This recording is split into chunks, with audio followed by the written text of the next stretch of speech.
abnormal. Make sure that you comment on the efficiencies as well. So are they allocatively efficient? Are they productively efficient? Are they Pareto efficient? And you just need to get you really need to, there's a book called Make It Stick, which Principal Waterfield's always talking about for members of staff. Well, one of the ways in which you can make it stick with regard to diagrams is if you keep drawing them and just practice them over and over again. Okay, now what we're going to do today then is that gives us time. We can now finish off. I want to finish the last little section of this particular chapter on market structures and so on, and then we can get into the next two chapters, which we should be able to run through fairly quickly. One of them is on objectives of firms, and the other one is about growth of firms. Anyone know what's happened to Costa Coffee in the last week or so? One of my favourite places to visit. Dylan? To whom? Who's bought it? Costa? Oh, the Coca-Cola. Coca-Cola, yes. Who owns Costa? Whitbread. Very good, Nickel, Whitbread. And they're divesting themselves, Nickel, aren't they, of pretty much everything they own, so that cost to sell off for a few billion leaves them only with one really key business now in the UK, which is what? Premier Inn, Philip Titolovich, 89 on the exam, right on the threshold of an A. Not far over it, not like vaulting over it, and really reaching right over it, but just right on the threshold, almost knocked it off the barriere there. Can't be doing that next year, Philip. Okay, or this year rather. So, two things we're going to look at today are, number one, predatory pricing. And number two, limit pricing.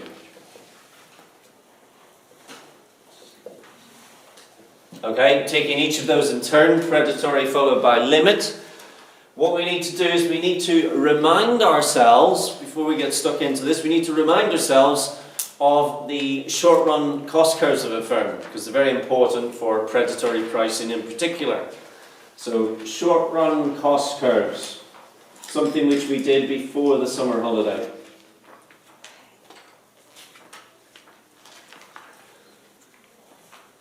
Okay, now Serena, I'm sure you know these curves already anyway, but what can we say about the shape of them? There's two. What can we say about the shape of them? Describe them. Two U-shapes. Okay, thank you. That's all you need to say at this stage. So they're pretty much all U-shaped. And would you like to inform not only me, but the millions of viewers around the world why they're U-shaped? What's the cause of the U? Very good, Rebecca. Diminishing returns. Rebecca's whispering that, or trying to whisper it. Diminishing returns.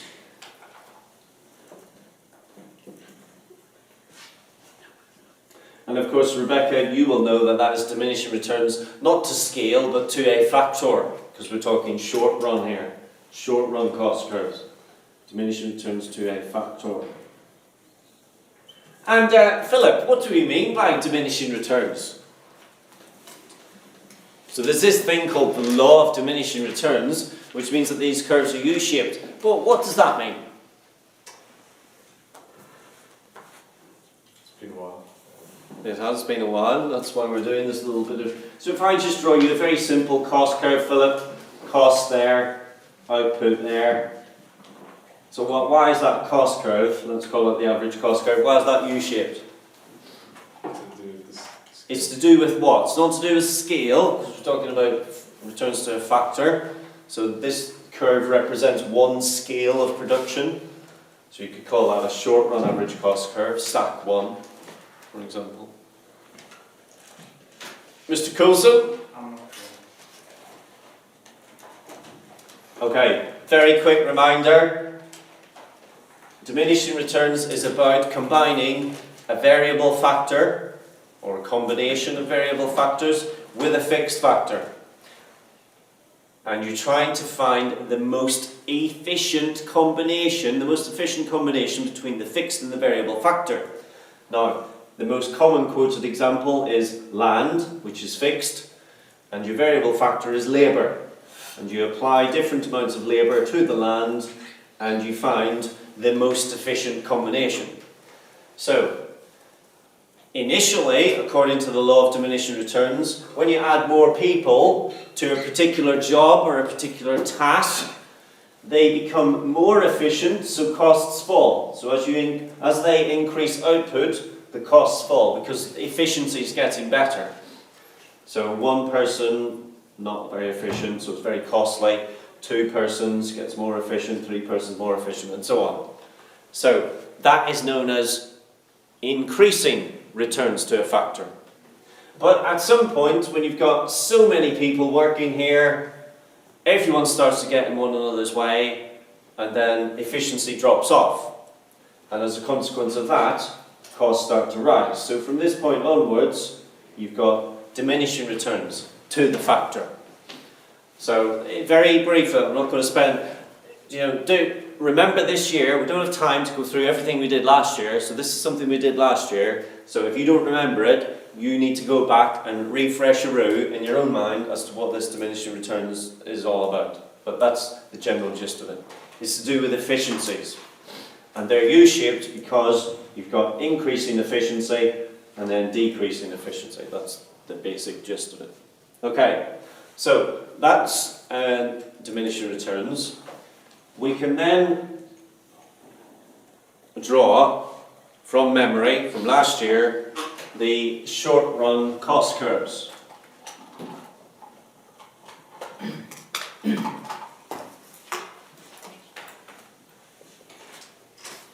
Okay, now the short-run cost curves are,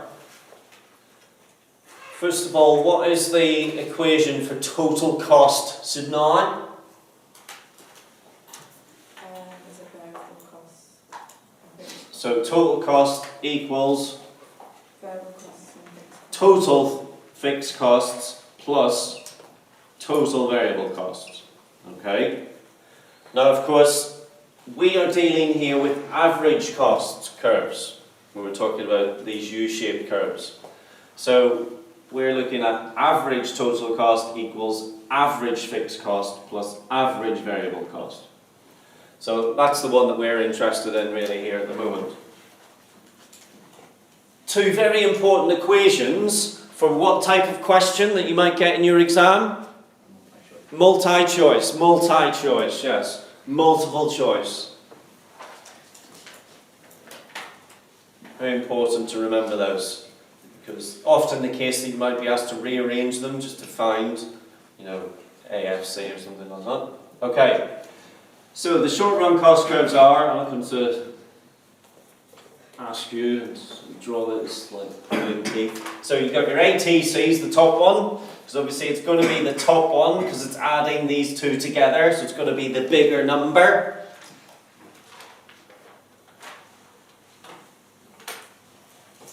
You've got AFC falling continuously.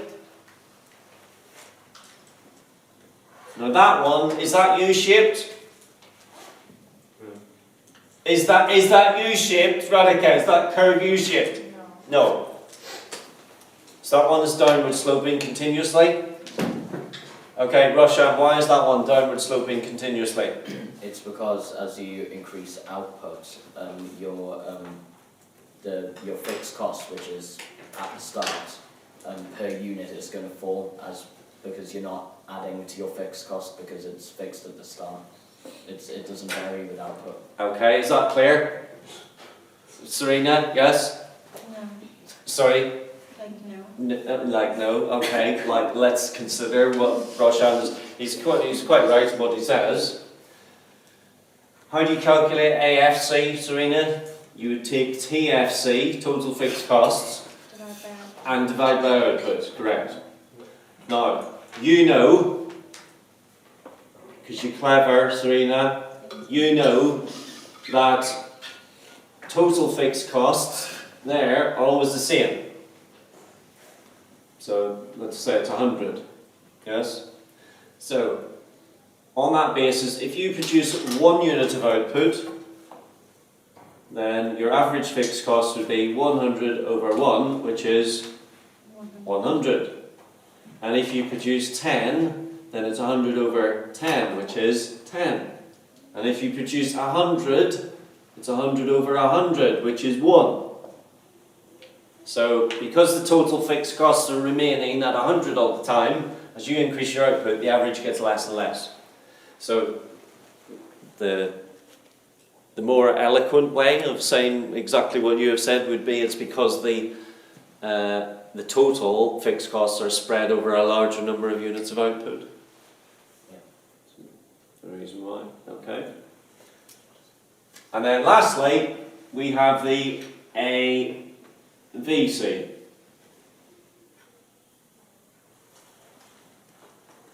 And obviously the key thing here is that these curves have to be converging. ATC and AVC are converging, getting closer. So the AVC again is U-shaped.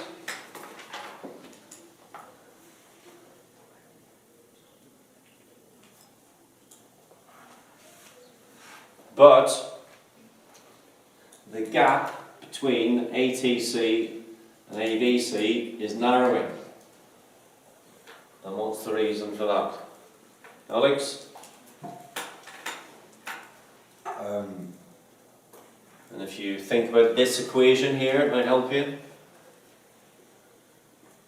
So ATC is equal to AFC plus AVC. Because the fixed costs stay the same. So, Well, the fixed costs, the total fixed costs stay the same, but the average don't. right. So if the average are falling, Yeah. then what must be happening to the gap between the variable and the total? Becomes smaller. It becomes smaller, yes. That distance between those two, you know ATC, you know AVC, so you've got two parts of that equation, ATC and AVC. So what's the missing link? The missing link is AFC. So the distance between those two curves are your fixed costs. And what's happening to the value of the fixed costs over time, Nicole, or over output? They're getting smaller, which means that this distance must be narrowing. Okay, and then lastly, the final curve on there would be, of course, the marginal cost curve. MC, also U-shaped, and also known as, Connor, another term for the marginal cost curve, particularly when you're drawing all these market structures diagrams. Supply. Supply, correct. And passing through, that should be the minimum point on the ATC, and that should be the minimum point on the AVC.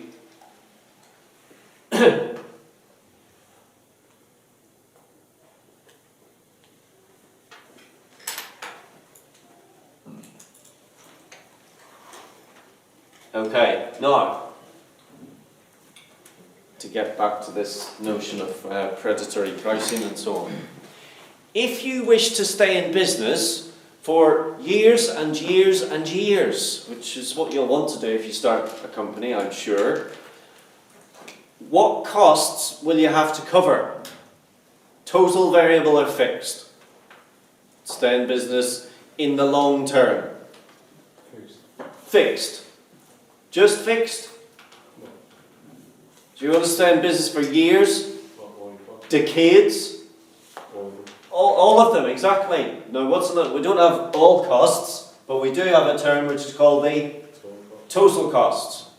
So, if you wish to stay in business in the long run, as we refer to it, you have got to cover your average total cost, or as Philip says, all of your costs. You've got to cover them all, total costs.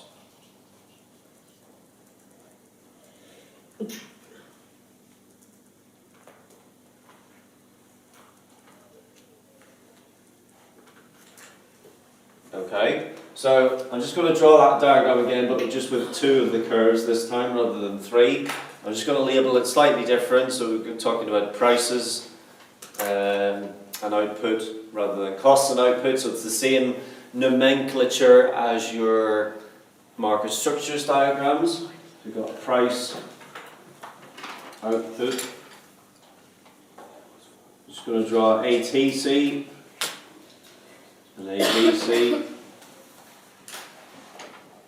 and MC.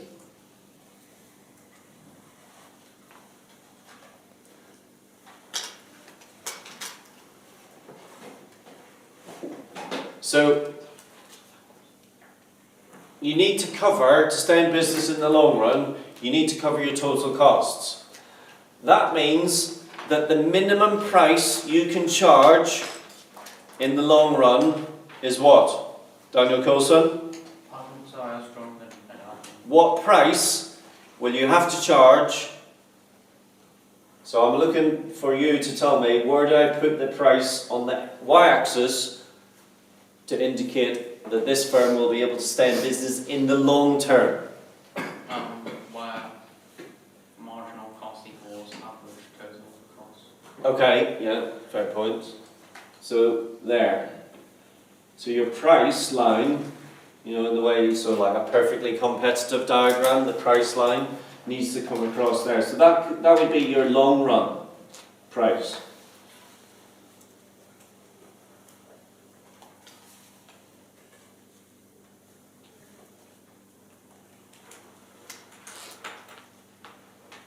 And indeed, that blue section there of the MC curve, which I'm shading at the moment, that would be your long run supply curve. Anything above that point would be your long run supply curve.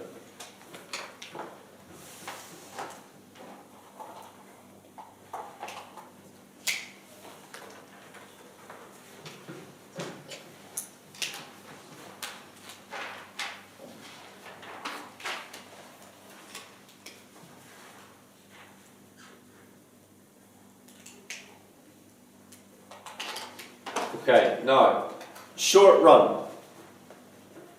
So, in order to be able to produce things, so say cricket bats or golf clubs or something like that, what costs are you going to need to be able to cover, at least to stay in business in the short run?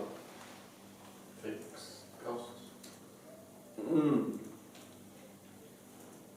What are variable costs? Because I don't understand.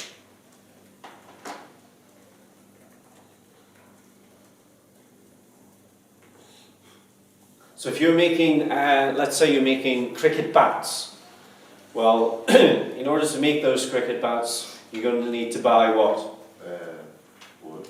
Right, so you're going to need to buy the raw material, yes? Now, the raw material is what type of cost? It's a variable cost. It's a variable cost because it's dependent upon the number of cricket bats that you make. So, if you could at least buy the raw materials, you could produce said cricket bats and you might be able to sell them for a little bit more than it's cost you, in which case you could pay your variable costs, the raw material costs, and you might have a bit left which you could put towards some rent maybe, which would be a fixed cost. So in order to stay in business in the short run, you have got to cover at least the variable costs. So your price point for the short run is here. Short run. You know the first one that we did in Logger, was that predatory pricing? No, we haven't talked about predatory pricing yet. Now, the short run cost curve is then anything above that point. Short run supply curve.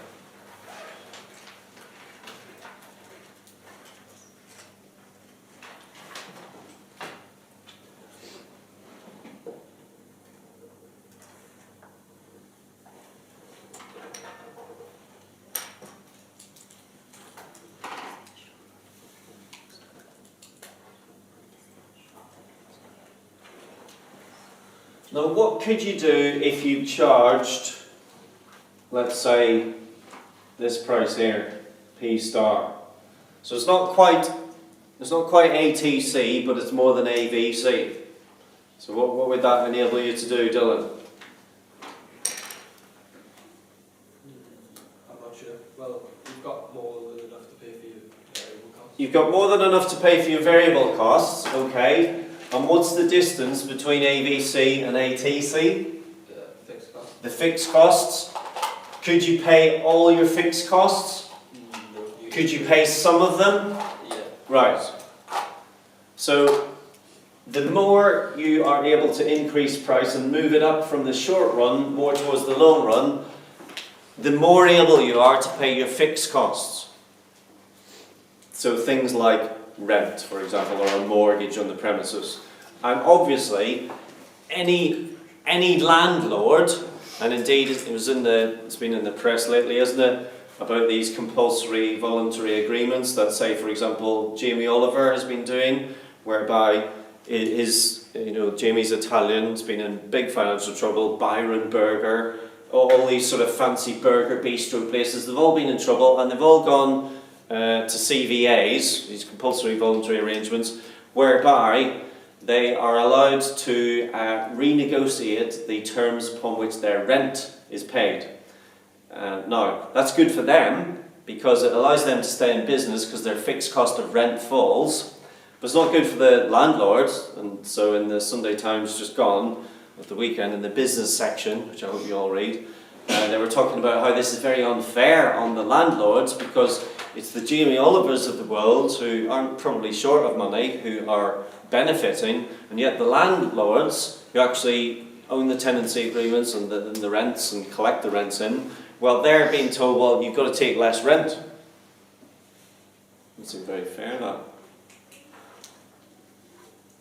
But to come back to our point, the higher we go here, more towards the long run, then the more money you have in excess of variable costs, which you can then use to make sure that you are paying your mortgage and so on. Now, obviously, if you were just at this green line, you probably wouldn't have much money for your mortgage. Well, that sort of issue isn't going to be allowed to drift by your landlord. They're not going to say, well, yeah, just pay us a third of the rent for the next, 2 years. So that's why this is a very sort of short-term, short-run issue, which has to be dealt with if you want to stay in business in the long run. So the chief executive of Byron Burger, for example, who just started a year ago, being interviewed in the press at the weekend, and he was talking about how they've restructured because that business was probably going to collapse in the short run unless there's some major restructuring of it. But no, I think it's doing okay at the moment. Okay, now, we still haven't reached anything to do with predatory pricing, but now we're going to talk about predatory pricing. Do you remember when we were considering, well, I'll ask you, what market structure do we talk about at the incumbent firm? What market structure do we talk about incumbents? Outsiders and incumbents. Pitchfork, second highest in the year at AS. Can't remember. Never did GCSE economics. The incumbent firm, yes. In monopolistic competition. No. Sorry, Dylan. Yes? I thought it was a perfect competition.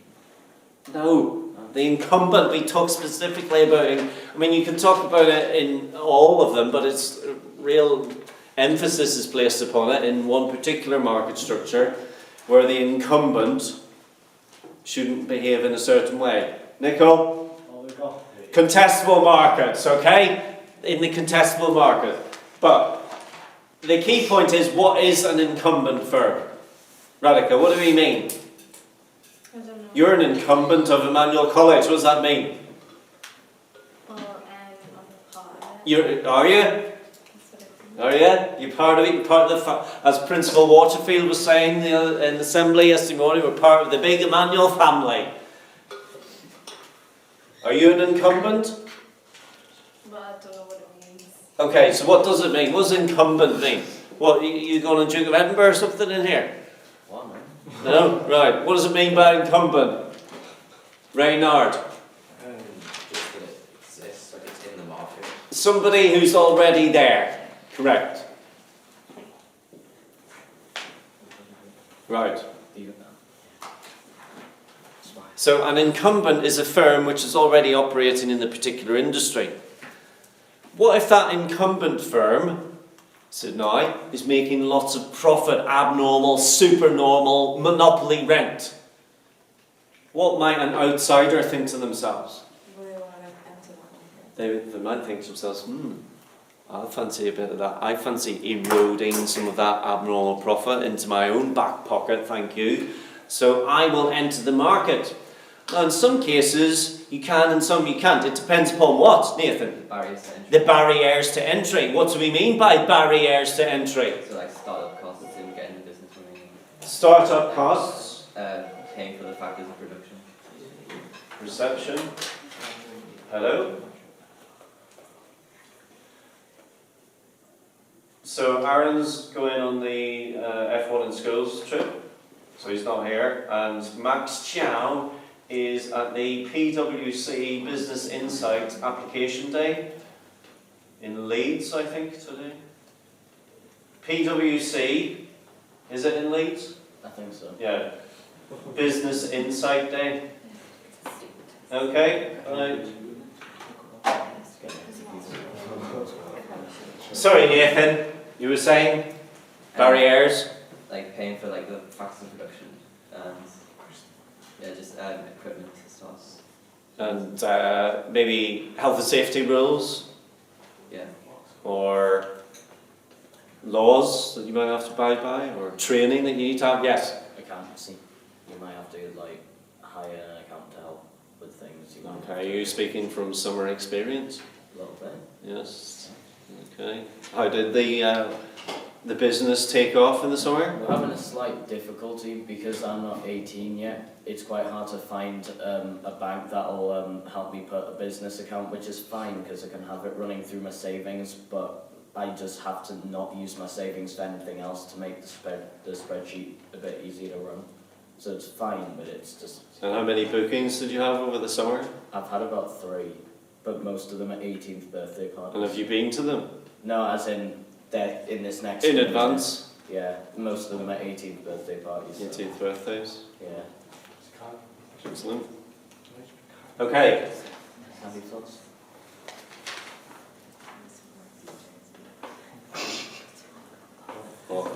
Nothing. Right, okay. So if you are an incumbent and you're making lots of profit, you will be aware that some people might try and enter the industry.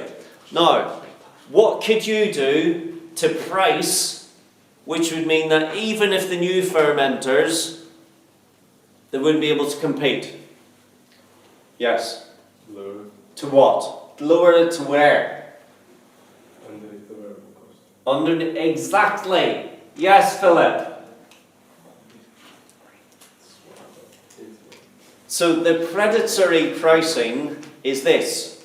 If you're an incumbent firm and you know that any firm cannot last, cannot sustain their business in the long run, or even the short run, if they charge anything less than PSR, then what you can do is you'll say, right, well, this is going to hurt us. We're going to take a bit of a sting here, but it's worth it because we might be able to force a competitor out of the market by charging a price which is